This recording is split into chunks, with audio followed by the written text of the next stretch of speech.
This episode is sponsored by Raycon. More on that at the end.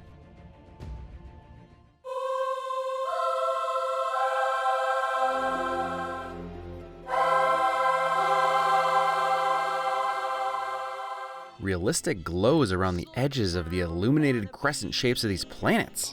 I like that alternate reality humanity was allowed to try to stave off destruction with some renewable energy with some nuclear plants, but based on the windmills being in the piles of garbage, I'm guessing it was a tad too late. Put on your Sunday clothes, there's lots of world out there. This opening. Put on your Sunday clothes from Hello Dolly. A very early 20th century song about looking beyond one city but starting us in space. Not even sure where our galaxy is at first. Two things couldn't be further apart, and yet it creates this awe and immediately connects us to our home, Earth, which is excellent because we're about to see that it's become unrecognizable at the very least satellite-wise.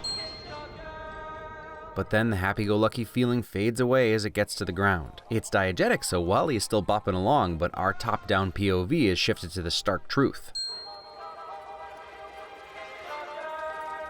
And even if Wally doesn't know it yet, getting a little electro peck from Eve becomes a main goal for him.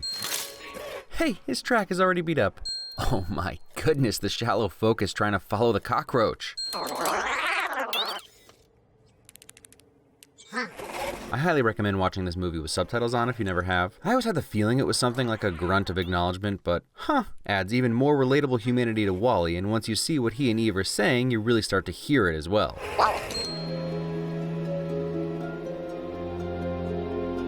And after our upbeat show tune that was incongruous with the visuals, but aligned with our main character's disposition, Thomas Newman's score brings us down to reality with the slightly dissonant guitar picking that finally sets the stage for what's going on here. Show tunes are gone because humans are gone. What a freaking opening to a Pixar movie! Andrew Stanton claims he has no message in here. I mean, who could have predicted our own B&L taking over everything? Well, by and large. It's not like they're the government. Yet. So, why is Wally still alive? Well, there's your answer. He's been repairing himself with other units' parts. We also have to assume that through some glitch he achieves sentience, which is why he cares enough to repair himself. And with our all-access hover chairs, even Grandma can join the fun. There's no need to walk. So that's how it starts. Sorry, Grandma, we might need to leave you behind to prevent this eventuality. Because at B&L, space is the final frontier! Yes, you give me Fred Willard and he gives me puns. Show of hands, how many times watching this did it take for you to catch what Wally stood for? Because it took me actually looking for stuff and writing this to notice. Oof, so Rex is just trapped there for eternity with no humans to play with him? Also Mike with nobody to do stand-up for? And clocks and hula bobblers, Lady Liberty torches and David the Gnome? Every bit of misused human artifacts is perfect. Basketball globe, trash can lid, hat, spork, confusion, toaster VHS storage? And the nesting dolls are with the bowling pins. Just when he thought he had a lot of stuff before. And a Dynaco lighter. Also, if you were wondering how Wally runs everything, probably has something to do with all those batteries. Now might be a good time to point out how absolutely gorgeous this film is. The scuff marks and worn paint on every part of Wally's metal body, the way the glass of his eyes bends the image, the way the light bounces off the scrapes on the tips of his fingers, claws, clamps.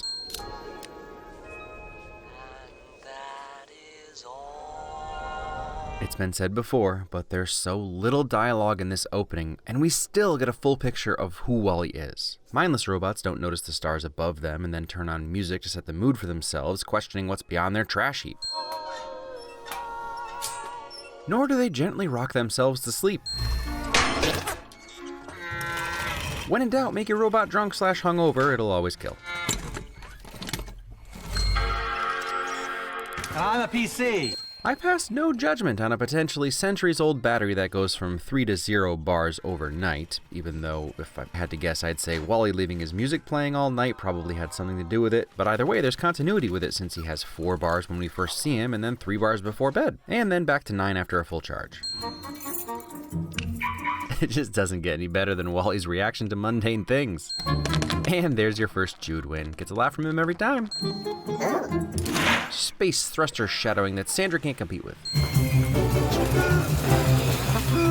And now for an action scene. And if you always thought it was a weird cheat to have the red laser running all over the place and not just at the center of the circle of dots to begin with, the ship was looking for a landing zone that was flat enough to land on. That's why it scans in this spiral. About as convincing as a cardboard box. And you thought Wally was the only Apple product. While you're enjoying the most romantic piece of music ever written for two robots, take a little notice of the light ring circling Eve's neck. I mean, really, you can hear it so clearly once the subtitles are on. While we're talking about pretty sounds, Eve's sound design compared to Wally's is another contrast between the two. Everything about Eve is smooth, rounded, and shiny, while Wally is rough, boxy, and disheveled. His sound design is always retro compared to hers. She's a top-of-the-line, newly released smartphone, and he's a rotary phone. Or like 2 cans and a string, maybe. Also, she has a tad more firepower than Wally.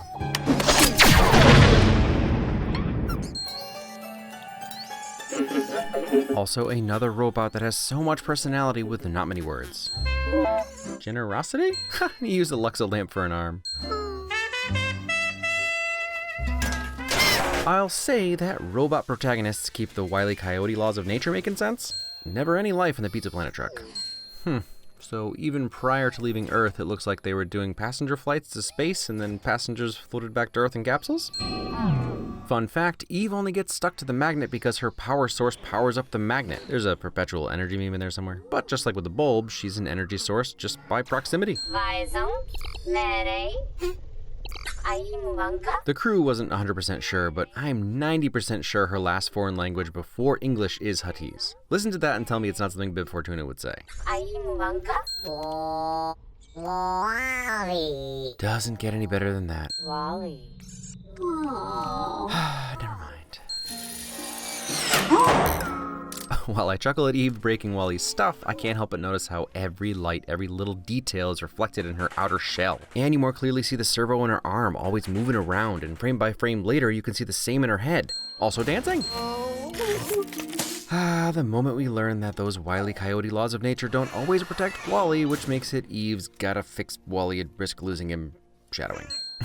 You could say his love for her burns bright? Flirting?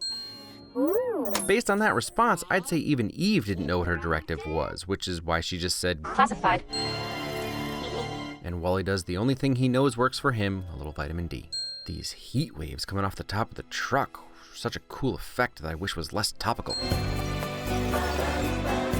And a Wally taking care of a comatose Eve montage is the fastest way to absolutely crush it, Pong.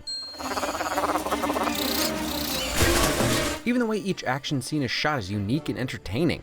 So, do we need to file this under unnecessary risks taken by Wally due to his unimpeded devotion to realism? Or actually, is it Wally plus hanging on exterior of high-speed moving vehicle equals win? How about both? So it's only B&L and Russia left in the space race? Or is that just an old Sputnik? Nothing can shake that little boy's love. It's just another romantic night of taking in the stars with Eva.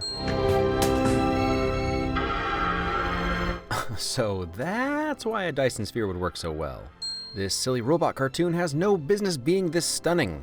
Wait, is Lindsay's book a sequel to Wall-E? JK. But a CinemaWins Word of the Week will actually shed some light on why the ship name ties into the story. Yeah, you get it? No escape. Even this ship has a name, and it's Arv. Mo feels like a good time to say that Ben Burt, you know the guy who made R2-D2 sound the way he does, is amazing and created thousands of sounds for this movie. I love that even Wally knows he's dirty. Other than making his tracks last longer, he also takes them off before going into his home to keep the dirt out.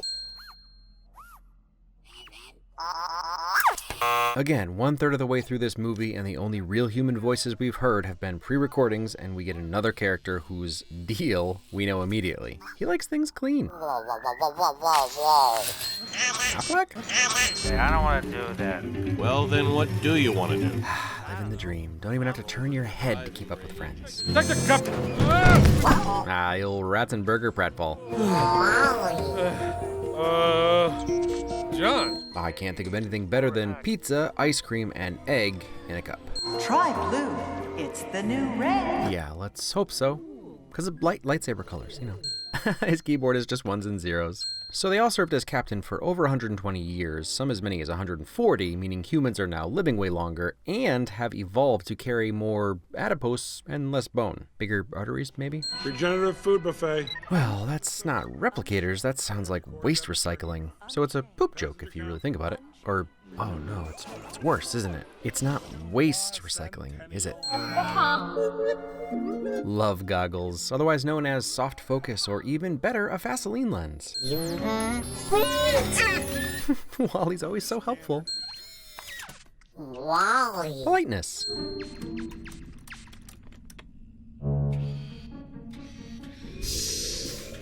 Everywhere Wally goes, he changes the world.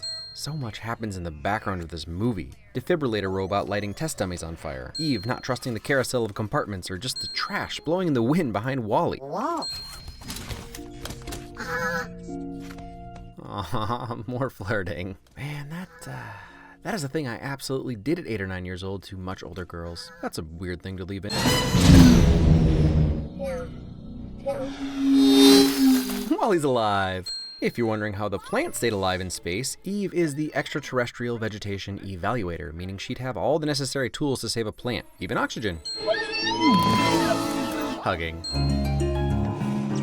Oh, what? You didn't think there was going to be a robot dance scene in this movie giving you all the feels? Inverting thruster engines so they appear like fountains? And they both instantly died of heart attacks after 700 years of no human-to-human contact. Wait, where did all the babies... Define hoe down. A social gathering at which lively dancing would take place. Not exactly what you'd expect the captain to talk to Mother about, but she can't always be diverting ships to distress calls. Usually I'd leave an alien reference to stand alone, but I just think it's really cool that the star of the movie that was one of the inspirations for all ship computers got to be a ship's computer. Just warms the cockles of my heart. Define dancing. How about this motif from the first time Wally sees Eve flying, used again since that was the start of his infatuation with her. And now he's on Cloud Nebula 9. No splashing, no diving. And they both instantly died of electrocution when the robot fell in the pool. I'm just gonna start winning the moments that make us awe. Another subtitle I never knew about. Sir, I insist you give me the plan. Look, I have sympathy for Gladys if that creepypasta thing has any truth to it, but Otto is just meaner Hal. A few laps around the ship's jogging track. We have a jogging track? Even Hal told Dave about the track. On the axiom, you will survive. I don't want to survive! I want to live! There's your message. Only one little dude's been living around here. Mice. Yeah, it worked for Ant-Man. Wallas are terrifying. Wally. Making new friends. Director. Eve is finally choosing Wally over everything else, even when Wally's actually the bright one for once. Aw, and he kept the lighter with him because she was so enthralled by it. But out of all the new tech in this movie, the perpetual and eternal lighter fluid is what I want explained. We all know if you let that thing sit for 2 weeks, it's not gonna light. Oh my. Clear. Teamwork! It's like Titanic, but slower and probably softer because of the sub-Earth gravity. John, get ready to have some kids! Saving the babies. Oh man, that screech is heart-wrenching. She really loves that little dingus.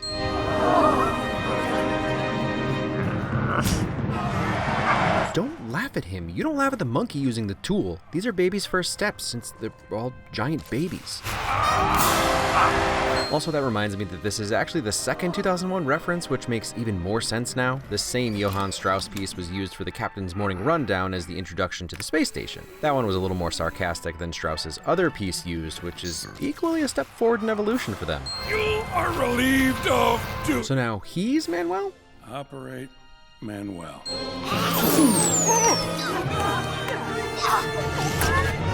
More teamwork. Really joining the annals of sci-fi with a space-time stretchy-wetchy hyper-light warp jump.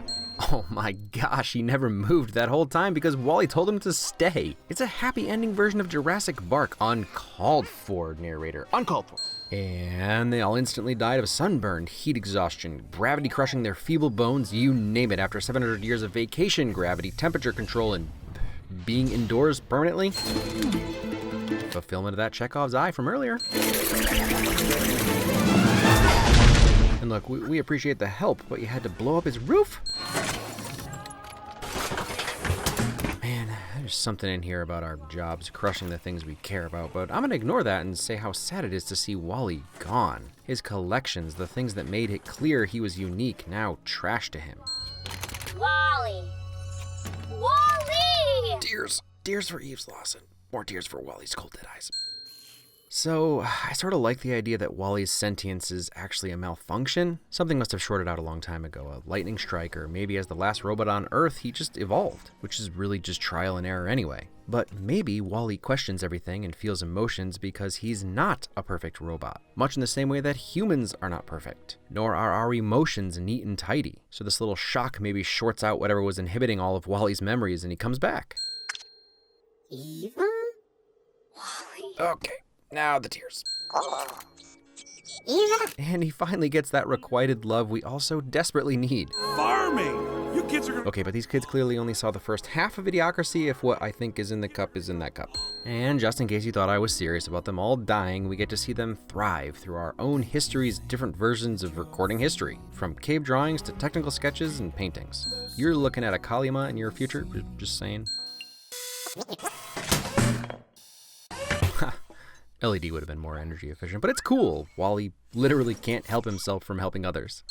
We've seen a lot of future tech today, but I think it's time to bring it back to Earth because the future is here with Raycon wireless earbuds. Snoop Dogg knows, Melissa Etheridge knows, even Cardi B knows. And if you don't know, take a look at these sweet earbuds. I've been using these for a few months now, and all I can say is that Bluetooth wireless earbuds will change your life. So easy to pop them in anytime I want to be alone with my music or an audiobook. I even enjoy mowing the lawn since I started using them. It's such a snug and comfortable noise-isolating fit, it's like I'm in my own little world, even if I'm never allowed to mow alone. So if that sounds as awesome to you as it is to me, check my link at the top of the description, buyraycon.com/CinemaWins to get 15% off a pair. Listen to this, I love the way they snap back in.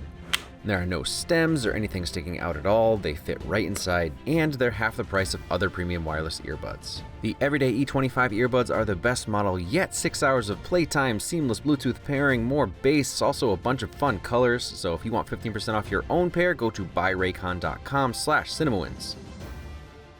I know, where's the conclusion? It ended up getting away from me and I rewrote a bunch of stuff just today, so I had to split it into another video. I really wanted to have it up tomorrow, but that's just not gonna happen. I really hate doing two-parters in a row like this. I know it's annoying for a lot of you, especially if you're not super interested in the movie. I'm hoping to also do a 60-second review of something next week. I have a few Patreon requests, but nothing that's out yet. And also, I'm not encouraging anyone to go to the theater right now. As much as I literally need movie theaters to exist for my job, I can't in good conscience recommend anyone going. In other words, 2020. And if you're here from 2025, how are things? Are they better? They're better, aren't they?